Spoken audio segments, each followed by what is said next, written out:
No sé si se entiende, por ahí lo enredé. O sea, no hace falta estar corriendo hoy por volverse devoto puro.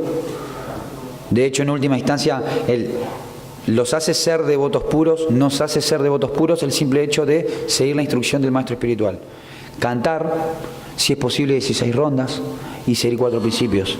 Si no es posible eso, dar lo mejor de nosotros.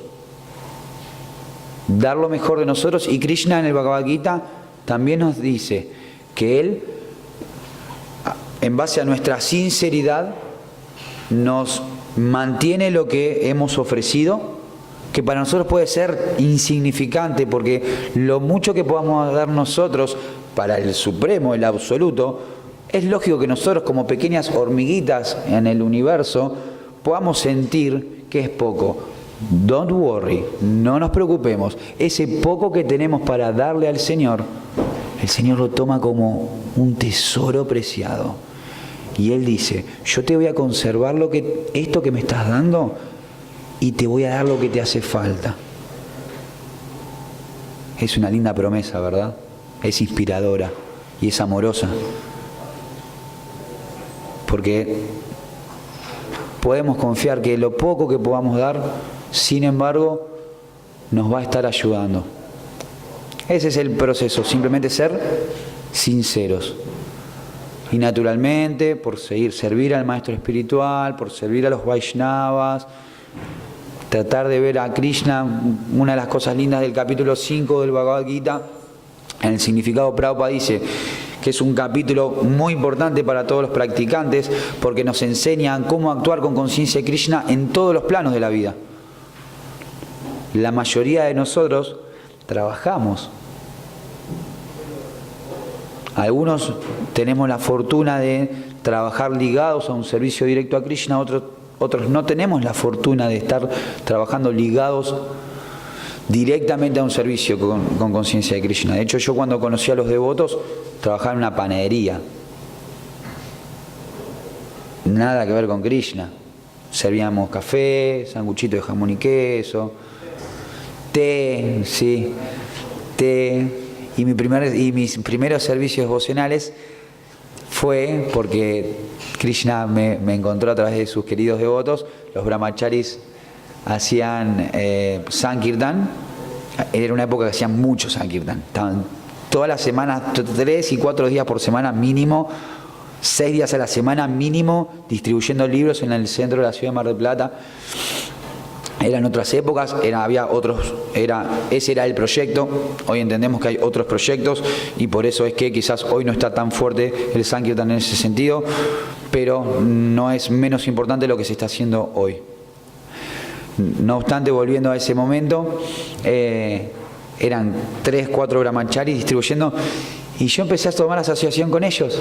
Y entonces, nada, tan amorosamente ellos conmigo, distribuyéndome libros, enseñándome a avanzar en mi sendero espiritual, que yo les llevaba jugos de naranja, algún que otro tecito de manzanilla, algunas frutas, no sé, lo que podía rescatar para los devotos, se lo llevaba. Y eso me ayudó mucho a conectar un trabajo que no tenía nada que ver, por lo menos directamente, con conciencia de Krishna, y lo conectaba. Y sin ir más lejos, mi sueldo, cuando yo recibía mi sueldo, en mi altarcito, a los pies del loto del Señor.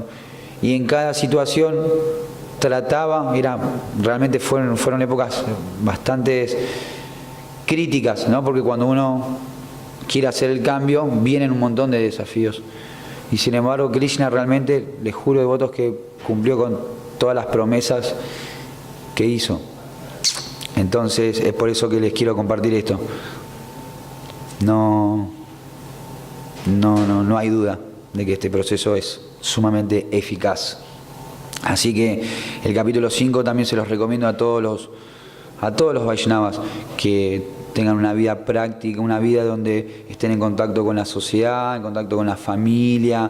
Cuando hablo de familia, ¿no? Familia, madre, padre, hijo, y que por ahí no tienen nada que ver, no quieren saber nada. ¿Qué haces? Cantando Hare Krishna, vos, que te veo con la bolsita, eso. Sin embargo, uno puede aprender a cómo relacionarse, a cómo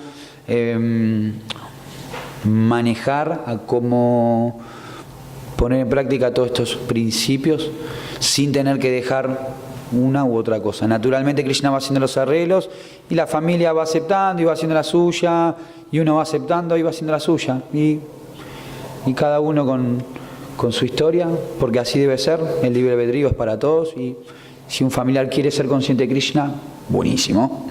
Si un familiar no quiere ser consciente de Krishna, también.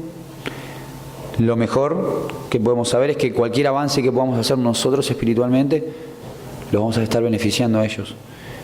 Shantim Richati, uno vuelve a encontrar la paz. Yo cuando veo familiares que se están yendo por la borda, es difícil de lidiar, ¿no? Entre el amor por un ser querido, sabiendo que eso que está haciendo lo va a perjudicar. Sin embargo, saber que nuestro propio avance espiritual los va a estar ayudando directamente, te da esa cuota de paz. Porque si no es conflictivo, yo hasta he discutido con mis familiares, y en última instancia es peor.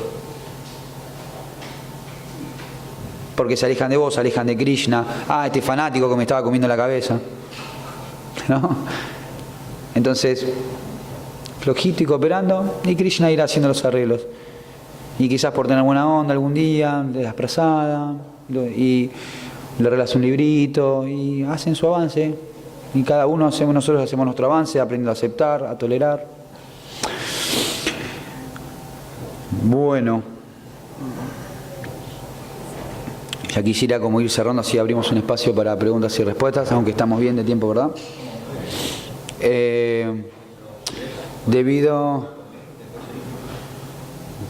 Bien, ¿hasta ahora surge alguna pregunta? Vamos a hacer un pequeño break, si les parece.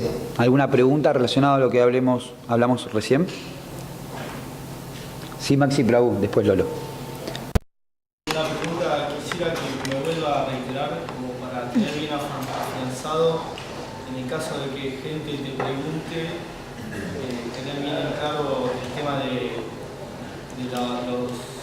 gurú, la yastra Y el sadhu, los santos. y el sadhu. ¿Cómo, o sea, cuando te preguntan ahí, ¿por qué crees en eso? O cómo sabes que lo que estás leyendo es verdadero? Cuando alguien te lo cuestiona, que me lo explique un poco, así cuando alguien me lo pregunta lo puedo explicar y dar.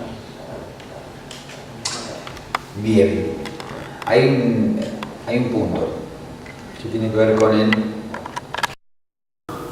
novena ofensa dentro de las ofensas que debemos evitar al cantar el santo nombre, y una de ellas es no predicarla a personas que carecen de fe.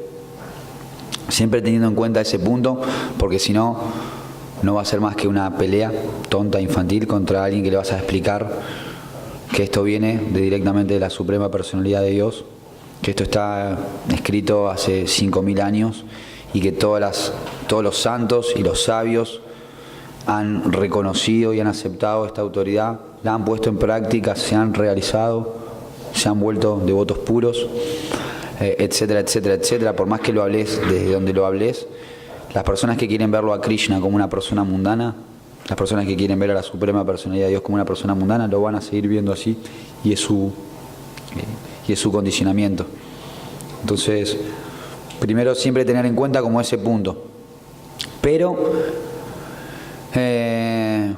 como respuesta a lo que comentás, es que si ves que la persona está con ganas de aprender, puedes decirle lo que significa Bhagavad Gita, que significa los cantos del Señor, que Krishna que Dios tiene, la Suprema Personalidad de Dios tiene distintos avatares o encarnaciones divinas, y que hace 5.000 años Él vino al mundo para,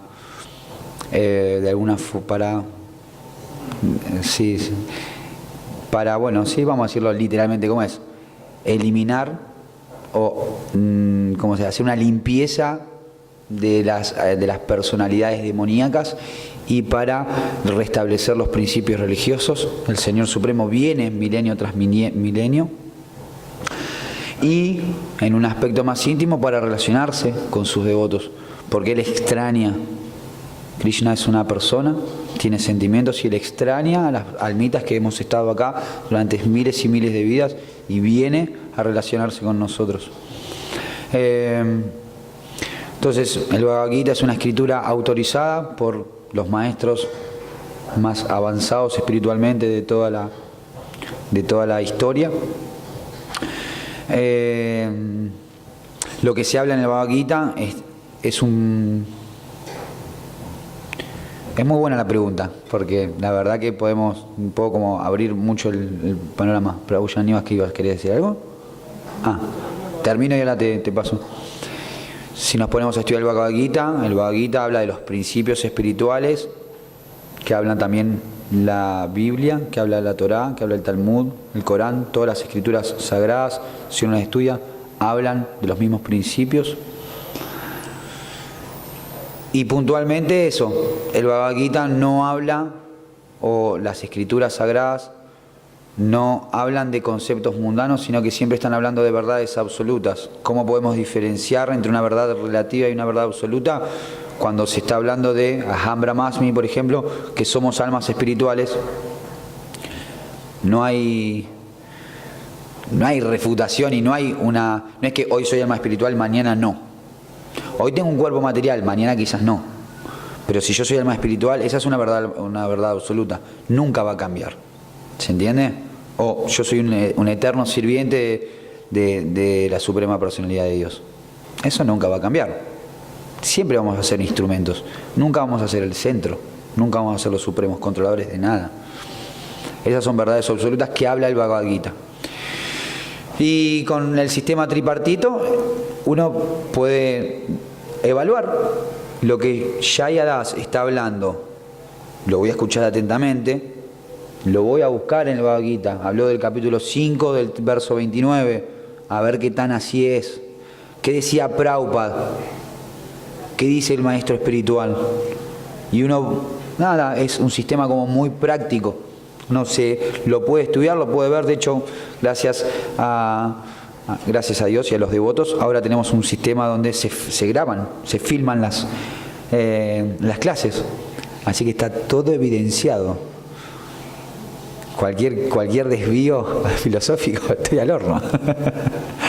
Porque claramente cualquier persona puede ver si yo tuve algún defecto o no. Y si lo tuve, ojalá algún devoto tenga la amabilidad de venir a decírmelo, porque también nos podemos equivocar.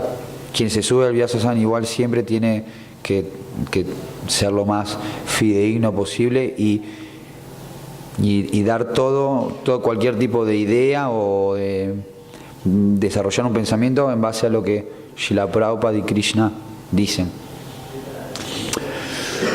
Esa es como mi respuesta. No sé si te sirve de alguna forma. ¿Sí? No sé si alguno de los devotos mayores quieren profundizar un poquito. ¿Se animas, Prabhu? Por ahí es una pregunta muy personal, ¿no? Claro. Entonces hay que referirse a lo que vos sentís, ¿no? Es como a veces Prabhupada daba el ejemplo, ¿no?, de una persona que tiene hambre, ¿no? Y si una persona hambrienta, uno le da un plato de comida, no es necesario que venga alguien con un título a decirle, bueno, usted ya tiene la panza llena, está satisfecho, ¿no? Uno solo se da cuenta de que le dio a la lengua, ¿no?, que saboreó la comida, que se llenó la panza, ya no tiene hambre, ganó energías, ¿no? Entonces, lo que uno puede decir, porque si no queda como un fanático, no, porque me dijeron que lea este libro, entonces yo lo leo y acepto a este maestro porque me dijeron que hay que aceptarlo y sigo a estos santos porque hay que seguirlos. Bueno, pero ¿por qué? ¿No? Entonces uno tiene que ser lo suficientemente inteligente para, así como uno degusta la comida, la digiere y se siente fuerte, ¿no?, uno puede decir, es que yo probé esto y me alimentó. Como estaba de desnutrido, ¿no?, por la vida material, yo probé este alimento y me nutrió, yo no me siento de la misma manera. Es como si una persona que tiene muchos problemas alimenticios y se le da comida basura, por más que se llene la panza, va a seguir siendo hambriento. Va a seguir sufriendo. ¿No? Entonces uno puede dar siempre el testimonio, ¿no? El testimonio significa el ejemplo personal. ¿no? Yo me alimenté de esto y me hizo bien.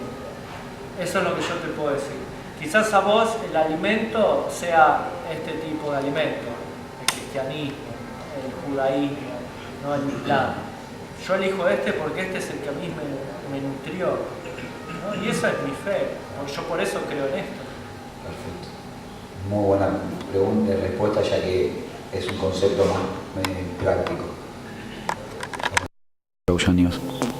Lolo Prabhu. Yo más que una pregunta sería comentar algo. Sí, por favor. Con respecto al guru, como que siempre es algo que yo estoy tratando de profundizar y de trabajar en mí, que como que el guru se personaliza y perdemos la referencia al guru tato y el principio al guru, ¿no? Y como entender que una vez que uno se entrega a Krishna o tiene la sinceridad necesaria como para entender su posición, los defectos que tenemos, ya automáticamente el guru ya se está encargando y que el guru no es una persona. Después podemos tener nuestro maestro que es el que nos inicia, pero el guru puede estar en un devoto, en distintas personas, ¿no? Quienes estén alineados con Krishna van y te pueden decir algo que es justo lo que vos necesitas, que es un principio, no es una persona. El guru es un principio. ¿Se entiende? Perfecto. De hecho, es tan sofisticada esta cultura Vaishnava que entre los devotos nos decimos Prabhu. ¿Alguien no sabe qué significa Prabhu? ¿No sabe? Prabhu significa maestro. Entonces, en última instancia, estamos poniendo en práctica todo el tiempo este principio, como dice Prabhu Lolo. Lo que pasa es que a veces quizás decimos Prabhu, pero no lo conectamos con lo que realmente significa. Porque si tomamos al Prabhu, que puede ser tanto hombre como mujer, si tomamos a los Prabhus, a los Vaishnavas, como maestros, y debería haber de parte de nosotros una actitud humilde frente a ellos, de querer aprender, de querer servir, ya que son la llave Vaikunta, la llave para seguir avanzando. Y lo que dice Prabhu Lolo es muy interesante también, ¿no? El principio del guru, que no es una persona en sí, sino que es un aspecto de Krishna que se manifiesta en un montón de situaciones. Prabhu Radharaman. Para resolver un poco más al negocio. Sí. Mesa de guru, sadhu y shastra. Por ejemplo, el maestro espiritual dice que Krishna nos enseñó que Krishna es una persona, la persona suprema, ¿no? Los devotos dicen lo mismo, confirman. Sí, Krishna es la persona suprema, es una persona y es la suprema persona. Y las escrituras, cuando uno va y las lee, en el Bhagavad Gita o entre otras escrituras dicen sí, Dios es una persona y es la suprema persona. Entonces, las tres están en conjunción, están diciendo lo mismo. Y entonces, eso se conoce como Siddhanta, una verdad concluyente, la verdad absoluta. Eso es Siddhanta. Los devotos se guían por Siddhantas. Las Siddhantas son verdades que son verdades en los sistemas planetarios superiores, acá abajo, en el mundo espiritual, es la misma verdad que en todos lados. Entonces, esa es el Guru Sadhu Shastra, que las tres, los devotos van aprendiendo cuando están relacionadas. Cuando hay alguna cosa que está especulada, la escritura te dice, no es así. O vienen los devotos y te dicen, no, Prabhu, discúlpame, pero no es lo que estás diciendo. Porque en el Srimad Bhagavatam, en el canto tal, en el texto tal, dice esto, y estás equivocado. O viene el maestro espiritual y dice lo mismo. Entonces, Guru, Sadhu y Shastra siempre tienen que concluir en la misma verdad. Y se vuelve bárbaro porque es todopoderoso eso. Porque cuando las tres coinciden, no hay nadie que la pueda rebatir. Es algo irrebatible. se puede rebatir. Muchas gracias, pero muy buena explicación. Bien. Bueno,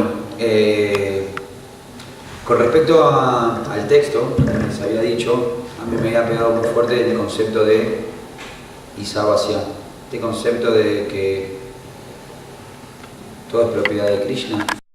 No debe simplemente aceptar la cuota que nos ha sido otorgada y respetar, ¿no? Y no esperar más de lo que nos corresponde y estar ansiando, peleando, luchando, esforzándose innecesariamente por obtener más de eso. Y también es un lindo concepto que podemos desarrollar, ya que en la vida espiritual, por lo menos en la vida espiritual muchas veces puede existir un principio tramposo, podemos llamarle, que es el principio de la renunciación, porque tiene como dos caras. Y Krishna en el Bhagavad Gita también dice, la falsa renunciación es peor que la no renunciación. ¿Se entiende? Renunciar artificialmente a algo es peor o es mucho más perjudicial que no renunciar a algo. Porque si uno renuncia artificialmente, tarde o temprano, ese deseo que estaba ahí y uno externamente lo bloqueó, va a salir. ¿Y qué pasa con las cosas que uno niega, reprime cuando salen? Salen con más fuerza todavía. Entonces mejor, si tenés un apego y no estás pudiendo regularlo, controlarlo, lo que fuera, inténtalo. Y si no podés, seguí con tu proceso devocional. Krishna te lo va a hacer arreglo con esta promesa que hablábamos hoy, ¿no? Lo que vos entregás yo lo acepto y te daré lo que hace falta. Entonces, la no renunciación es mejor que la falsa renunciación. Entonces, muchas veces podemos como cometer un error. Un devoto neófito puede cometer el error de renunciar artificialmente a algo. Puede cometer el error de creer que es mejor vivir desapegado completamente del mundo, no tener responsabilidades, no tener posesiones materiales, no tener. Y sin embargo, capaz que eso podría ser para una persona que vive en el ashram por ahí de Brahmachari. No responsabilidades, porque en el ashram significa refugio o estrato social, ¿no? Es un refugio, es un ashram, un aspecto de la vida donde la persona decide tomar Brahmachari. Eso significa sacerdote, ¿no? Sacerdote es monje, claro, sacerdote es brahmana. Monje, decide volverse un monje. Entonces el monje vive más desapegado, vive para predicar, para estudiar las yastras, para hacer su sadhana, hace más la vida de monasterio.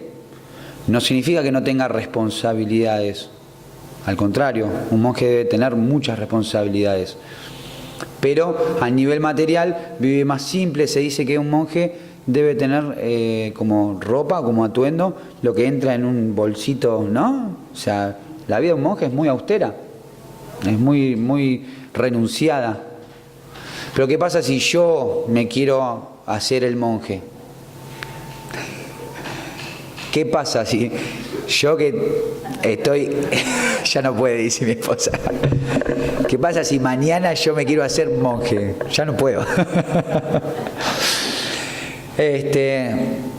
Pero yo tuve la oportunidad, y todos tenemos la oportunidad de decidir, pero hay que estar seguro, tener primero conocimiento. Por eso el Señor Jesucristo dice, la verdad os hará libres, porque tener conocimiento, lo que Krishna nos enseña de cómo observarnos en nuestra vida espiritual, nos va a ayudar a saber qué ashram tomo. Me hago brahmachari, me hago grihasta, que es como en la orden que estoy yo, significa que estoy casado. Yo decidí hacer mi avance espiritual en familia, con mi amada esposa, formar una familia consciente de Krishna, tener una casa con el altarcito como centro de nuestro hogar, actividades alrededor de Krishna, etcétera, etcétera, etcétera. Pero uno puede elegir. Entonces es muy importante no caer en una falsa renunciación y en creer que la vida espiritual tiene que ver con esto, decía, ¿no? De ser renunciado, vivir en la pobreza, vivir completamente desapegado al mundo.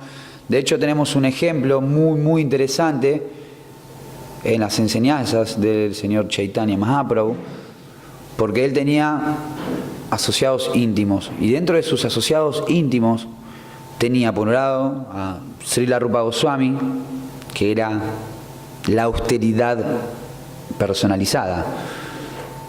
Comía prácticamente nada por día, dormía prácticamente nada por día, vivía completamente austero y era obviamente un gran devoto del Señor porque estaba completamente entregado a la misión del Señor. De hecho es el patriarca, ¿no?, de nuestra Rupa Goswami, se podría decir que es el patriarca de nuestra tradición.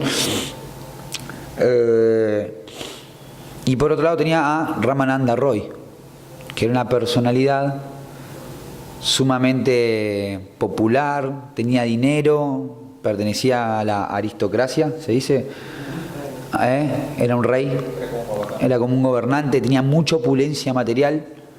Y una vez, creo que a Bhaktisiddhanta Sarasvati Maharaj le preguntaron por qué el señor Chaitanya, siendo un sannyas, se asociaba, porque los sannyasis, que son los renunciantes, esa es una etapa donde a una edad avanzada del devoto, muchos devotos toman esa orden, que es la orden de vida de renuncia, renuncian a completamente todo, ¿sí?, y viven completamente de la, ¿cómo sería?, de la caridad. Ahí está, gracias por ayudarme, estoy tratando de desarrollar la idea. Viven completamente de la caridad. Entonces, como el señor Chaitanya, que era un monje, que era un sannyas, los sannyasis tienen prohibido asociarse íntimamente con personas adineradas, acaudaladas materialmente.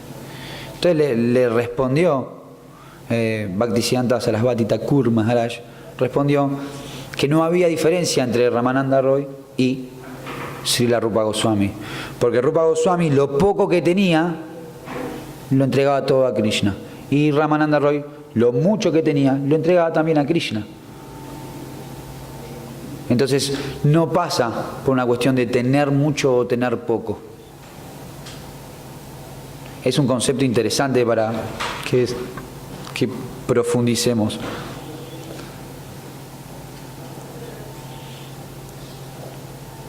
Sí, me estoy acordando ahora de... Sí, ya ni vas, pro. Y ese tener mucho, tener poco tiene que ver con la cuota que vos hablás. Y ese... Porque ese tener mucho, tener poco viene de forma natural, ¿no? Porque Ramananda Roy no se esforzó demasiado en tener todo lo que tenía, ni Rupa Goswami se esforzó demasiado en desprenderse de Sí. Era natural, ellos aceptaron su cuota. Exacto. Muy bueno, gracias por ahí hacer el vínculo. Tiene que ver con ese punto, ¿sí? Entonces, debemos aprender de estos grandes Vaishnavas a cómo vivir. Y uno puede decir, bueno, ¿cómo encontramos? Es algo que yo me estaba preguntando la semana. Entonces, ¿cómo encontrar el equilibrio y cómo darse cuenta qué es lo que me corresponde, qué es lo que no me corresponde, hasta dónde debo trabajar, hasta dónde no debo trabajar? Ahí como... Entonces yo me acordaba de Maharaj Parikshit. Maharaj Parikshit es por quien se desarrolló el Srimad Bhagavatam, y cuando... A ver cómo poder... Bueno, cuando él era el rey del mundo entero, era un rey súper piadoso, súper devoto, era el nieto de Yudhishthira Maharaj, ¿sí? Y por el lado de Arjuna, de los Pándavas, sí. Está sumamente ligado a Krishna y a los devotos puros del Señor. Bueno, este rey súper piadoso, súper devoto de Krishna, en un momento de su gobernado, encuentra a la personalidad de Kali matando un toro o maltratando un toro, le estaba cortando las patas. Este toro era el símbolo de la cultura, la religiosidad, ¿no? Distintos. ¿Cómo? El conocimiento, el Dharma.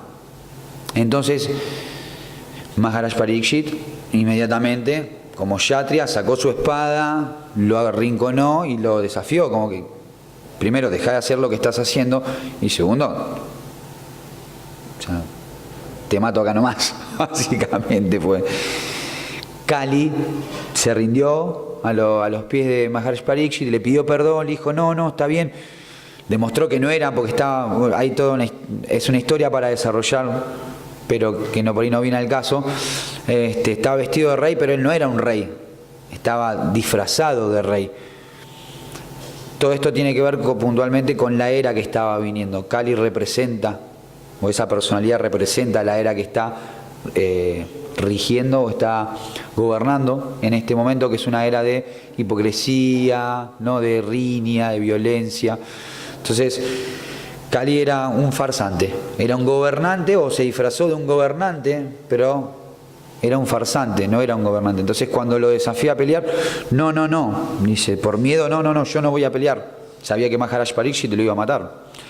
Maharaj Parikshit, como rey piadoso, lo perdona, dice, ok, pero vete de mi reino. O sea, hay toda una historia donde vos te puedas refugiar, pero básicamente yo no te quiero ver. Al tiempo, Maharaj Parikshit, por arreglo de Krishna, es picado por una serpiente. Esta serpiente era venenosa y básicamente lo sentenció a sus últimos 7 días de vida. En esos últimos 7 días de vida es donde se desarrolla el Srimad Bhagavatam. A lo que voy es a que Maharaj Parikshit, siendo un devoto del Señor, en su momento actuó como debía actuar, como un rey, defendió al toro, defendió el Dharma, el deber, la religiosidad, e hizo lo que tenía que hacer. Fue un rey responsable. Cuando la serpiente lo pica, Maharaj Parikshit tenía como los poderes místicos para deshacer esa maldición, para no morirse por la picadura de la serpiente. Pero él entendía que era el plan de Dios, era el plan de Krishna. Él aceptaba que ese era el plan de Krishna y que, por deseo de Krishna, la era de Kali se tenía que llevar a cabo. Entonces, simplemente entendió y aceptó que hasta ahí había llegado su servicio. Entonces, la idea que quiero desarrollar tiene que ver con este concepto, ¿no? Con aprender de estas grandes personalidades, de cómo actuar en nuestro día a día, dar todo lo mejor de nosotros y a la vez saber hasta dónde y saber cuándo desapegarnos o cuándo retirarnos, que definitivamente no va a ser en la primera de cambio, no va a ser que uno naturalmente se tenga que estar desapegando de todo, porque de hecho muchas veces podemos cometer ese error, estando engañados por este concepto de renunciación, desapegarnos antes de la cuenta. Mahatma Maharaj, en un seminario que hice con él, nos enseñó algo muy muy lindo, que es que uno tiene que actuar como si todo dependiera de nosotros, sabiendo que en realidad no depende de nosotros, depende de Krishna. pero es un punto o es un concepto que nos da un equilibrio, ¿verdad? Hacer todo como si dependiera de nosotros. Entonces, damos el 100, el 80, el 60, hasta donde nos dé, no importa, pero dar todo lo que podamos de parte nuestra. Si resulta o no resulta, también, ahí depende de Krishna. Y ese es otro aspecto en el cual podemos encontrar paz. A mí me ha pasado que hemos hecho programas que han sido exitosos y me ha pasado que hemos hecho programas en que han fracasado. Mi paz o nuestra paz radica en si dimos todo o no. Uno sabe internamente. Cuando decís, lamentablemente no funcionó y ¿sabes qué? Podría haber hecho las cosas mejor. Pero y uno obviamente no tiene paz. ¿Por qué? Porque naturalmente si uno quiere ser responsable, y más que algo que tiene que ver directamente con un servicio a Krishna, debería estar viendo de qué forma mejorarlo. No obstante, o por el contrario, cuando uno da lo mejor y no funcionó, yo di todo lo que tenía para dar. Krishna no quiso, no tenía que ser. Ok, seguimos adelante. ¿Se entiende? Así que, bueno, quería también como desarrollar un poquito, era una idea que me surgió medio a último momento, pero me pareció interesante, entendiendo este concepto, ¿no? de que debemos aprender a vivir con la cuota que Krishna nos otorga, saber hasta dónde, no renunciar, ¿sí? En vano, así nos toca tener millones, ofrezcámosle millones a Krishna. Si nos toca tener monedas, chirolas, ofrezcámosela a Krishna. Ningún problema.